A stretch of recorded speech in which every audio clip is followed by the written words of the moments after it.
네, 오늘 본문은 예수님께서 변화산의 영광 중에 이제 제자들에게 보이시고 내려오시면서 하신 말씀, 두 가지의 말씀이, 첫 번째는 너희가 본 것을 내가 죽고 다시 살아날 때까지는 말하지 말라라고 하니 첫 번째 말씀. 바로 여기에서 제자들은 좀 전까지는 정말 어마어마한 영원할 것 같은 영광을 보았는데 이제 다시 예수님이 고난을 당하고 죽으신다고 하는 말씀이 제자들의 마음에 완전히 그냥 새롭게 와서 부딪힌 것이죠. 난데없이 정말 너무나 영광스럽고 온 세상 모든 영광을 다 합쳐도 비할 바 없는, 더발할 것 없는 영광의 영원한 그 영광을 봤는데 갑자기 180도 완전히 다르게 예수님이 고난을 당하고 죽으시고 다시 살아날 때까지 말해서는 안 된다. 그 말씀은 예수님이 다시 죽으시고 고난당하신다고 하는 그 제자들에게는 정말 놀랍게 와서 부딪히는 말씀으로 인해서 제자들은 너무나 또다시 한번 혼란에 휩싸이고 너무 마음에 도대체 이것이 무슨 뜻일까? 그랬을 때에 제자들은 누구를 생각하느냐? 자기들이 당시에 이 유대교에 널리 퍼져 있던 마치 오늘 우리나라에도 뭐 어떤 소문이 돌면 이제 우리나라에도 뭐 앞으로 몇 년 안에 또 통일이 될 수도 있고 우리가 10년, 50년 반드시 되긴 될 거야. 뭐라고 하는 그런 어떠한 소문들 또 당시에 많이 이렇게 외쳐지던 그런 목소리들 중에서 하나가 뭐였냐면 엘리야가 이 혼란한 시대는 올 것이다. 하나님의 엘리야를 보내서 지금 이렇게 우상을 숭배하고 이방에 휘둘리는 이 유대 나라를 다시 영화롭게 하는 그러한 역할을 엘리야가 다시 온다. 그러한 서기관들의 가르침이 당시에 퍼져 있었는데 그것을 가지고 제자들이 예수님께 그 물음을 던지는 거죠. 예수님이 말씀하고 부딪히는 것 아닙니까? 엘리야가 온다고 했는데 그건 어떻게 되는 겁니까? 예수님 그 말씀 동의하십니까? 세상은 다 그렇게 얘기하고 있는데 그런데 왜 예수님은 엘리야보다 더 뛰어나다고 우리 생각하는데 아니면 바로 말하는 엘리야가 예수님이라고도 볼 수 있는데 엘리야가 와서 죽는다. 그런 건 아니지 않습니까? 뭔가 안 맞지 않습니까? 이렇게 여쭤보면서 그에 대한 예수님의 확실하신 그러한 가르침을 우리는 보게 되는 것입니다. 즉 우선 먼저 변화산의 영광 중에 계신 예수님은 이제 내려오시면서 제자들에게 이 영광은 어떠한 영광이냐 그냥 이대로 변화산의 영광스러운 모습이 쭉 계속 가는 그러한 영광이 아니라 예수님이 죽으시고 부활하셔서 얻는 영광이다라고 말씀하시는 것이죠. 즉 변화산의 영광은 십자가와 부활을 지난 다음에야 비로소 이 땅에 선포되고 드러나고 실현되는 그러한 영광인 것입니다.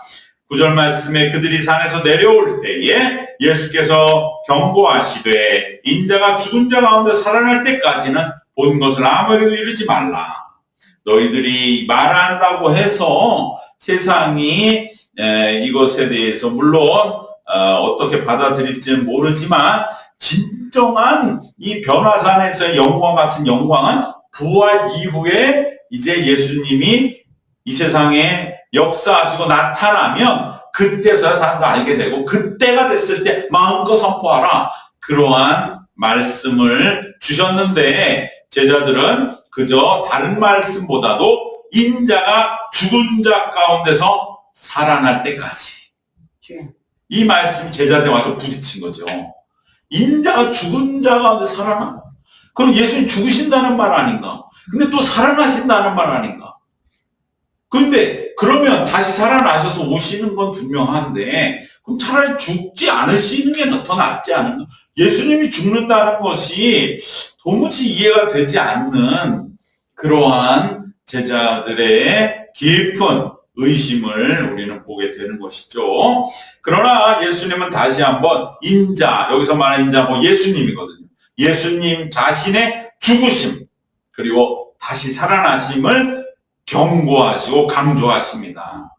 즉 우리는 십자가 부활을 믿기 때문에 이 말씀 너무 자연스럽지만 당시에 예수님이 십자가 돌아가시기도 전에 함께 생생하게 같이 예수님의 능력을 다 보았던 제자들의 입장에서는 예수님이 느닷없이 돌아가신다는 건 이해가 안 되죠. 무슨 병이 있는 것도 아니고 아무 이유 없는데 자꾸 돌아가신다 그러니까 우리와는 다른 자리에 있었다는 것을 생각하지만 그러나 우리도 십자가와 부활을 그냥 머리로만 믿으면 똑같아진다는 거죠.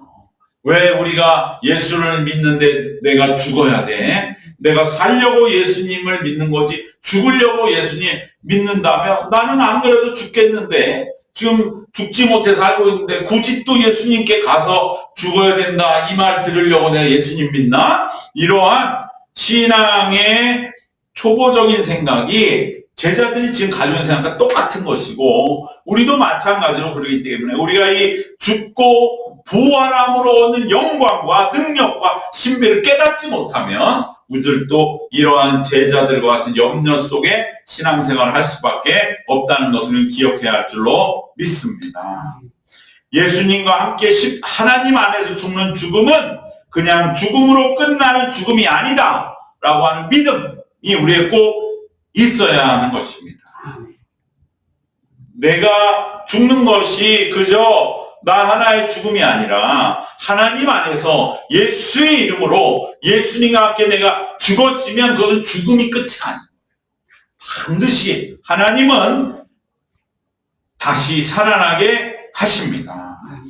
그것을 우리는 부활을 믿고 그대로 그럴 때에만 우리는 죽음을 능히 받아들이고 죽음에 뛰어들 수 있습니다. 세상은 죽음을 꺼려하고 두려워하고 죽으면 모든 것이 끝난다고 생각하면서 그렇기 때문에 죽음에 대한 말도 꺼내지 않고 꺼내는 걸 극도로 싫어하며 마치 내가 안 죽을 것처럼 잊어버리고 살아야 제 정신으로 산다고 생각합니다. 그러나 언젠가 죽음이 온다는 건 다 알고 있기 때문에 막연한 공포 속에 사실은 사로잡혀 살아가고 있는 것이죠. 이들은 죽어야 부활하는 믿음이 없기 때문에 죽음에 대해 막연하게 두려워하는 것입니다.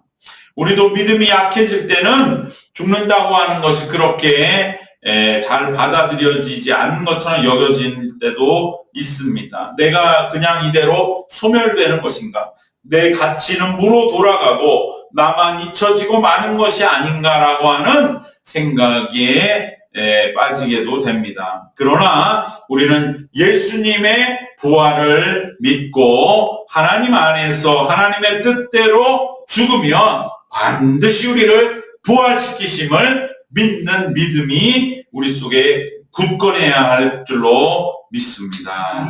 그렇기 때문에 성도의 죽음은 결코 끝이 아니며 우리가 비록 죽음과 같은 그러한 받아들임을 통해서 수없이 죽음을 체험하고 또 우리가 정말 때로는 죽음 속에 내가 아무것도 할 수 없는 것 같은 깊은 어둠 속에서 겨우 간신히 하나님께 기도하며 주님 제가 이 상황을 어떻게 받아들여야 합니까? 라고 기도하고 있다 할지라도 결코 그 사람의 기도와 마음과 영혼은 소멸되는 것이 아니라 오히려 그 모습이 진정 십자가 안에서의 죽음과 가까이 가는 그러한 진정한 신앙인의 모습이요.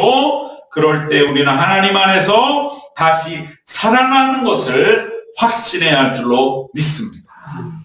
바로 오늘 하루의 삶을 통해서도 때로는 뭔가 내가 기분 좋고 감사하고 기쁘고 벅찬 일들 그러한 일에 좌우될 것이 아니라 비록 내가 정말로 별일 없고 또 이렇게 무기력한 것처럼 여겨질지라도 주님 내가 모든 상황을 어떻게 받아들여야 할지 주님 이 안에서 하나님의 뜻을 통해서 내가 새롭게 거듭나는 그러한 시간들이 된다면 내 모든 오늘의 무거운 일상들도 결코 그대로 소멸되는 것이 아니다. 오히려 이 정말로 속이 꽉 찬 그러한 기도와 십자가에 대한 깊은 묵상, 그리고 나의 영적인 약함에 대한 깊은 그러한 하나님과의 교제 속에서 주님 나에게 정말 새로운 힘을 주셔서 부활하는 그러한 새 삶으로 우리를 인도하여 주시옵소서. 그럴 때 우리는 새롭게 다시금 영광의 부활에 동참하게 될 줄로 믿습니다. 이것이 바로 주님 우리에게 말씀하시는 죽은 다음 다시 살아나는 그 날의 영광을 우리는 기억하는 것입니다. 그러나 제자들은 여전히 예수님의 죽으심에 대한 이 경고를 받아들이지를 못하고 있습니다. 그래서 서로 너무 고민하다가 예수님께 바로 그들이 주변에서 또 당시 예루살렘의 그러한 많은 종교 지도자들이 외치는 그러한 외침에 들은 바에 대해서 예수님께 여쭙는 것입니다. 당시에 종교의 지도자들, 서기관들은 뭐라고 그러느냐? 엘리야와 같은 이가 와서 우상숭배 없는 유대를 새롭게 하고 강건하게 회복시켜서 다윗의 영광의 나라, 즉 로마를 이기는, 당시 다윗 시대에는 블레셋을 이기는 그러한 역사를 회복시킨다고 하는 그 가르침을 선포한 것입니다. 그래서 여기 이제 제자들과 예수님 사이에 엘리야에 대한 그러한 물음과 답변이 나오는 것입니다. 11절에 보면 이에 예수께 묻자와 이르되 어찌하여 서기관들이 엘리야가 먼저 와야 하리라 하나이까? 라고 제자들이 예수님께 여쭈었다는 것입니다. 어찌하여 서기관들은 그 예루살렘의 율법의 최고 권위 해석자들은 또 이스라엘 유대의 모든 당시의 지도자들, 영적 지도자들은 엘리야가 올 것이다.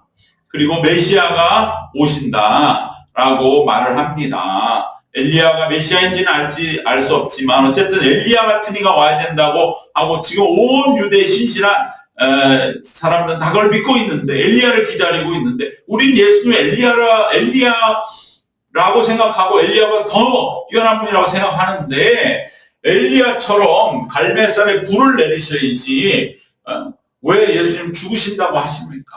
뭔가 맞지 않습니다. 이러한 이야기로 반박을 했던 것이죠. 바로 당시의 서기관들은 북왕국 이스라엘과 이스라엘의 아합과 이세벨의 시대에 우상숭배에 맞서 대결하고 바알과 아세라의 제사장들을 처단했던 엘리야와 같은 엄청난 능력의 선지자 겸 개혁자가 다시 올 것이 예언되어 있다는 것을 선포하고 있었습니다. 물론 이러한 가르침 구약 말라기에 분명히 나와 있습니다. 우리가 구약 성경의 마지막 말씀이 말라기죠. 말라기의 마지막이 4장이거든요. 4장의 마지막 말씀이 5절, 6절입니다. 7절까지. 근데 특별히 5절, 6절 말씀에 뭐라고 되어 있냐면 마지막, 그러니까 구약의 마지막 말씀이 엘리야를 말씀하고 있어요. 5절, 6절이 이렇게 되어 있습니다. 보라, 여호와의 크고 두려운 날이 일기 전에 내가 선지자 엘리야를 너희에게 보내리니 그가 아버지의 마음을 자녀에게로 돌이키게 하고 자녀들의 마음을 그들의 아버지에게로 돌이키게 하리라. 돌이키지 아니하면 두렵건대 내가 와서 저주로 그 땅을 칠까 하노라 하시니라. 라고 말라기의 구약의 창세기 1장 1절 태초에 하나님 천지를 창조하시니라의 마지막 끝에 가면 말라기 마지막 4장 5절 6절에 엘리야가 다시 온다. 그러니까 구약의 권위 속에 있었던 당시 시대에는 엘리야가 와서 다음 역사를 이어가겠구나 라고 그렇게 주장하는 것이 당연하게 여겨졌고, 엘리야는 당시 열왕기하 2장 11절에 보면 죽지 않고 하늘로 회오리 바람을 타고 승천했거든요. 그러니까 죽지 않았다. 엘리야는 하늘에 올라가 있다가 하나님이 이제 보내시면 내려온다. 그러니까 엘리야는 다시 올 것이라는 믿음이 널리 퍼져 있었던 것입니다.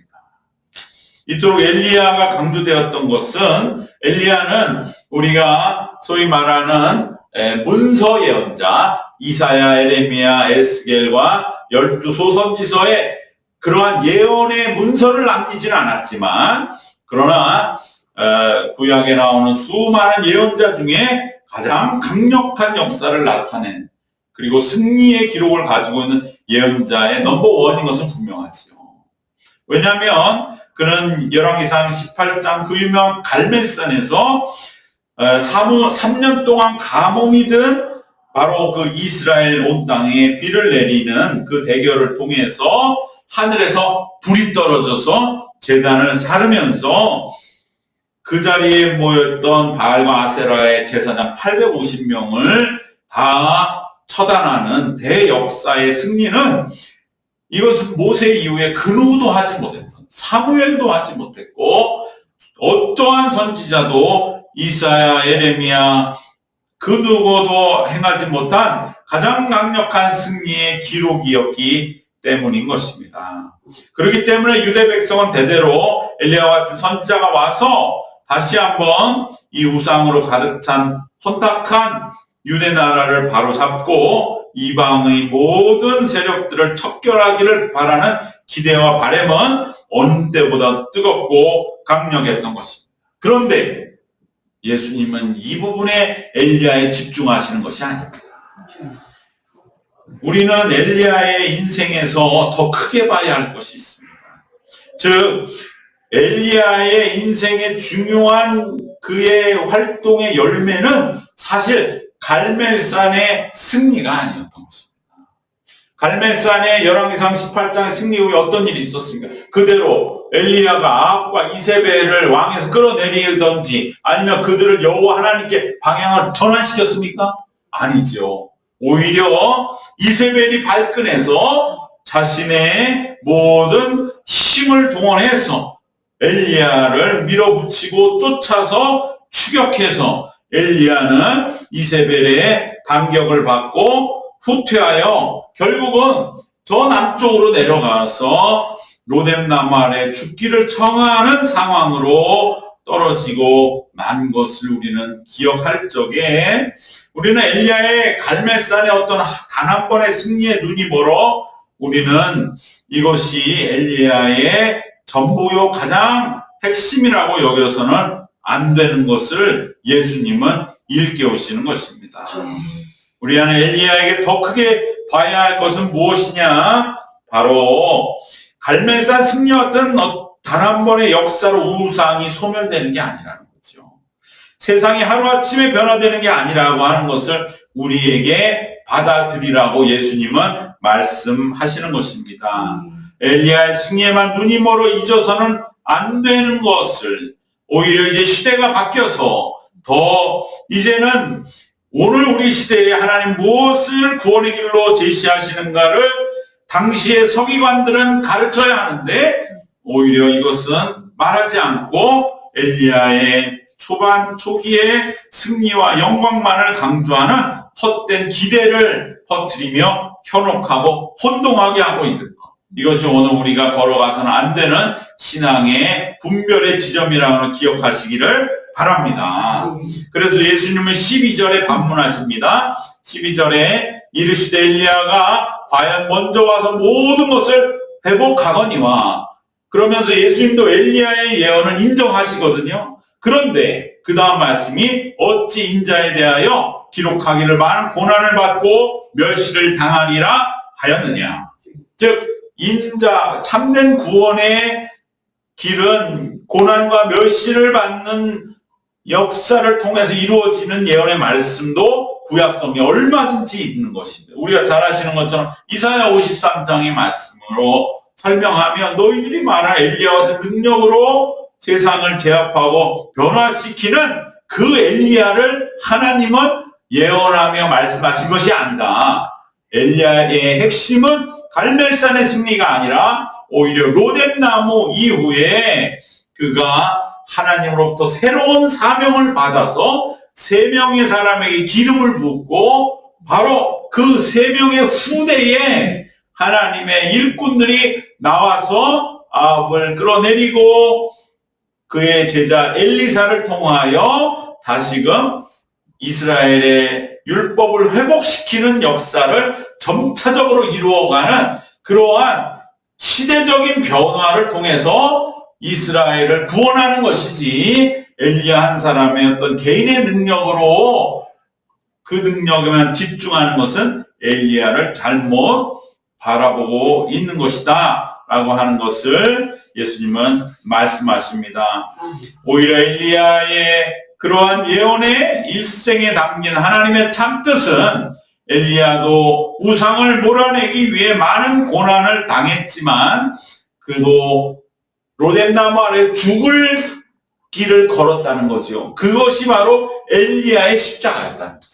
그 점을 봐야 된다는 거예요. 십자가를 엘리야도 지난 다음에 비로소 로뎀나무 아래서 다시 살아나서 세 가지의 사명을 받고, 바로 하나님은 이러한 로뎀나무 아래 죽음의 골짜기를 지나 부활시킨 엘리야에게 그를 소생시키셔서 세 가지 사명을 주셔서 바로 하사엘이라고 하는 이방 아람의 왕을 세우고, 또 유대 나라, 이스라엘 나라에는 예후라고 하는 왕을 세우고, 그래서 아합의 왕조, 오므리 왕조를 패하고 예후 왕가가 들어서고, 그리고 세 번째는 엘리사에게 기름을 부어서 엘리사를 세워서 영적인 지도자의 계승을 이어가도록 하고, 그리고 남은 자 7,000명이 있다.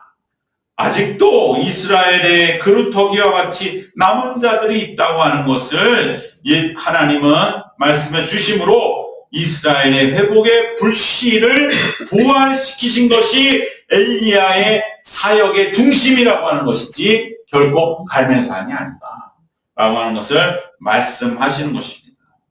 이것이 엘리야가 다시 온다는 뜻이라는 거죠. 엘리야가 갈멜산 같은 보이는 어떤 대승을 이루고 그러나 곧바로 밀려서 결국은 다 잃어버리는 한 번의 허망한 그러한 승리가 아니라, 엘리야의 진정한 다시 오심의 뜻은 그가 죽음의 골짜기를 지나서 부활하여서 하나님의 새로운 역사를 예비하는 자가 되었다고 하는 바로 그 길이 엘리야에 오신다고 하는 뜻이요. 이것은 바로 예수님의 십자가와 부활과 정확히 부합하는 일치하는 일이 된다고 하는 것을 예수님은 제자들에게 강조하고 계십니다. 엘리야의 다시 오심, 그 엘리야를 기다리는 대망의 예언도 화려한 승리를 기다리라는 게 아니라는 것이죠. 오히려 로뎀나무에서의 엘리야의 죽음과 새로운 부활의 역사를 기억하라고 예수님은 말씀해 주십니다. 바로 그 자가 누구냐? 그것은 바로 세례 요한이었다고 예수님은 마지막에 말씀해 주시는 것입니다. 13절의 말씀이죠. 그러나 내가 너희에게 이르노니 엘리야가 왔을 때 기록된 바와 같이 사람들이 함부로 대우하였느니라 하시니라. 예수님은 엘리야가 오리라는 예언도 그대로 인정하시는 거죠. 엘리야가 이미 왔다. 예수님은 엘리야가 오리라는 예언 자체를 완전히 날려버리는 게 아닙니다. 그대로 받아들이셔서 성취됨을 확인해 주십니다.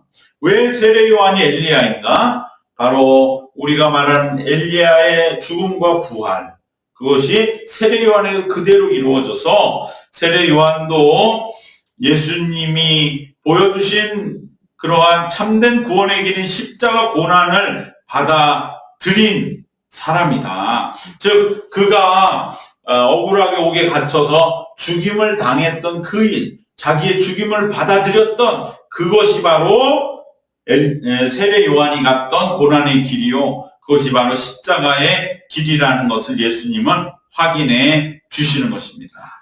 그리하여 엘리야의 사명의 핵심이었던 죽음과 다시 소생함과 세례 요한의 억울한 죽음과 그러나 나중에 예수를 보고 헤로드 왕도 세례 요한이 살아났다라고 말할 정도로 세례 요한은 비록 억울하게 죽었지만 그도 많은 그러한 대적자들의 영혼 속에 살아난 것처럼 세례 요한도 마찬가지로 죽고 다시 살아나는 엘리야의 그리고 예수님의 십자가의 그 죽음과 부활의 구원의 역사에 다 동참하고 있는 것을 예수님은 말씀하십니다. 세례 요한이 처음 와서 엘리야와 같이 사역 초기에는 요단강에 많은 이들을 모으고 또 드러나는 많은 그러한 화려한 사역들을 했고 또 율법을 엄격하게 지킬 것을 선포하며 예루살렘을 압박하는 엄청난 권세를 나타내기도 했지만 결국에는 예수님의 뜻에 순종하여서 억울한 죽임을 당한 것을 받아들인 것이 예수님은 바로 엘리야가 갔던 그러한 로뎀나무의 죽음과 같은 탈진의 상황, 그것이 바로 세례 요한에서 이는 헤롯의 궁전에서의 억울한 죽음을 받아들이는 것이었고, 그로 인해서 세례 요한은 헤롯 왕에 의하여 다시 살아났다고 여겨질 정도로 그러한 의로움의 권세와 그러한 악에 대한 경고의 역할을 세례 요한은 충실히 함으로써 엘리야에게 부여되었던 예언자적인 역할이 세례 요한에게는 이루어졌다라고 예수님은 세례 요한을 인정해 주시고 엘리야의 예언의 성취도 확인해 주셨습니다. 오직 죽음과 부활을 통해서 하나님의 뜻이 이루어지며 참된 구원이 역사로 나타나는 것을 보인 그 사람들이 엘리야였고, 엘리야가 다시 온다고 했던 세례 요한이 충실하게 이루었다고 하는 것을 예수님은 말씀해 주시고, 마지막에 이 죽음과 부활의 완전한 구원의 완성은 이제 예수님 자신을 통하여 이루어지는 것을 제자들에게 분명하게 말씀해 주고 계신 줄로 믿습니다. 오늘 말씀 세 가지로 결론을 맺겠습니다.